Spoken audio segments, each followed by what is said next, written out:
For those of us that have decided to play Wood Elves, or High Elves, or Gnomes, or Dwarves, we're just gonna go zone by zone on this continent here and kind of point out some of the areas. I've never been impressed with Greater Faydark. When you start off leveling, if you're Wood Elf, this area right here is gonna be your level 1, 2, 3, 4 stuff. Or come down by Felwith, same thing, 1, 2, 3, 4. There are not a lot of good options once you hit 4 in Greater Faydark. There are bandits here, which is like level 7 to 8. And then you have a bunch of little orc camps up here, which are probably going to be heavily packed. And those range from like 5, 6, 7, 8, maybe to 10. However, you do get Crushbone, which is relatively fun. Trip down memory lane. And there should be enough people in this area. You get a group when the TLP launches. So here are the orc camps up in the northern part, outside of Crushbone, obviously. Scattered out through here. These are level 6, 8, just a bunch of them. So outside of Crushbone is where you could go after you get, level 4, 5, 6, depending how big your group is. If you have a group where you're playing with somebody else, it'll make it easier. Otherwise, the closest thing to home is going to be Crushbone. Entrance mobs are level 10. However, don't let that fool you. They are literally just guarding the entrance. Crushbone, relatively small zone, but ranges from level 1 all the way up to, let's see, Emperor Crush is 18. There's a good area up in here outside the castle, which is like 9 to 15. If you go inside, that's where all the main stuff is. Out this way, a bunch of level 5s. You got the whole entrance area. In this area here, kind of sporadic 4 through 12, but you roam through the zone, just make sure you watch out for some of the higher level mobs. If you do come in here at like level 5 or something like that to try to farm the west area, just be aware that there are a lot higher mobs in here. And if you do get lucky enough to get this camp up here by Emperor Crush, which there should be a lot of picks, so you can pretty much take that from, I don't know, level 10 to 15 relatively easy. Maybe a little higher, but stuff will start to turn green on you, I think, as you go up, but you'll still have access to some higher level mobs. So here we are in Lesser Faydark, bordered by Greater Faydark, which is where the High Elves and the Wood Elves start, and Steamfont Mountains, which is where the Gnomes start. This is a decent zone, but for the most part, you'll probably avoid this zone. There's some pixie camps, some shadow men off to the west. There's some fairies out there, level 17 to 26, but I think you take a faction hit of some type. Otherwise, you have some orc areas in here. Those are around level 10. The area out here is 6 to 10. There's a few shadowed men down in the building here, level 25. The most important thing to remember about this zone is that it is where you'll get to Castle Mistmore. But you really won't come here for anything unless you're really bored in Greater Faydark. There's just better spots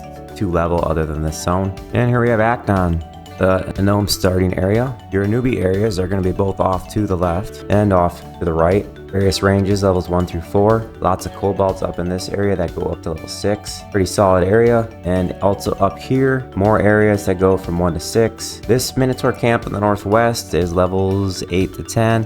And there is a really awesome area right through here. Just a lot of mobs from levels 8, 9, 10 in that area. Kind of like some field killing up here. That's most likely where you'll progress to. And that's how you get your level 10 range before you head out into other areas as a gnome. So basically your 1 through 5 areas up in these areas, and then 6 through 10 up in here.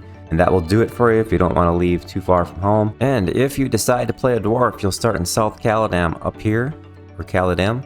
Your newbie areas are right outside here and here. That's level 1, 2, mainly. Possibly some 3s. And this is a little bit of a tricky area because there's not a really good gap closer for here. Down in the south, you got some levels 3 through 10 here. There's a goblin camp out here, which are usually 6 to 10. There's some goblins out here, which are weirdly 1 through like 6-ish. There's an undead area up here, which is 9, 10, 11. So mainly it's terrible because unless you're going to roam around this area here looking for mobs the appropriate level, it's just not a good spot to start. There's an ogre camp here, 8 to 12, but if you're noticing that 5, 6, 7, level 8 range is mega gapped. That is, as a dwarf, you might actually want to go to Steamfont Mountains and level in that gnome area. Biggest thing about Butcherblock Mountains, besides having access to all the boats that go to Timorous Deep and the Ocean of Tears, is that it borders Dagnar's Cauldron, and that is where Unrest is. Starting at level 10, you'll start the farm in the courtyard there, and you can take that up to 25 going inside the building.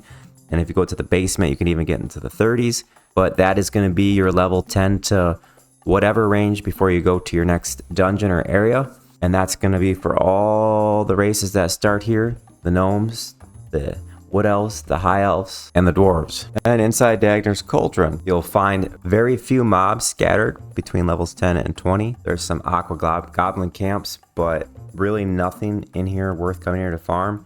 You would literally come down here just to go to the Estate of Unrest, which I said is where you're going to be leveling. From 10 to 20, 25, whatever you want to get up to is going to be your primary spot without having to travel too far from home. Now, because you have access to both Timorous Deep, which is Lisa Kunarg, and the Ocean of Tears, we can see Timorous Deep has several camps, but they're all in the higher level range. So say you were to go to Unrest from 15, 16, 17, and then you wanted to switch over to Timorous Deep for some of these, that's a possibility. A few camps out there, and then the other alternative is to go to the Ocean of Tears. There are some level 9 to 12 areas, but you could also run the Ocean of Tears pretty much almost 10 to 50 without breaks. I think there's a gap around level 30 where you couldn't actually level up, but Ocean of Tears has a bunch of camps, so if you go to Unrest, you're level 15, you'll have more options than either Timorous Deep or the Ocean of Tears. And here's these camps in the Steamfont Mountains, 7 to 11, the Minotaurs and the Caves, and 8 to 13 is all that's area there, that really good area for leveling. So like I said, dwarves get kind of shafted in this aspect. Get your beginning levels and probably head over to Greater Faydark. Try to maybe go to these orc camps in the north, or go to the Steamfont Mountains and try to get to your level 10. That will give you good access to the higher levels in Crushbone. And to start in Unrest, Unrest is going to be your main spot for this whole continent without traveling far. But as I said, in Butcher Block Mountains, you do have access to the boats. So anytime that you feel that you're able to safely make the journey, feel free to leave this area. But I do think that Unrest will be packed and full groups, and you'll find a pretty pleasant leveling experience there, easy time finding groups, and a lot of picks for that zone.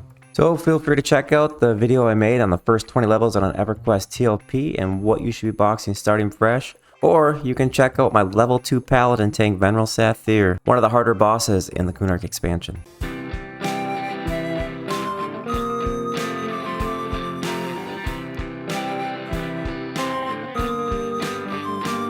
We got P99, we got TLP, we got private servers and tests that's free. Some of us pay, some of us don't, some of us play, some of us won't.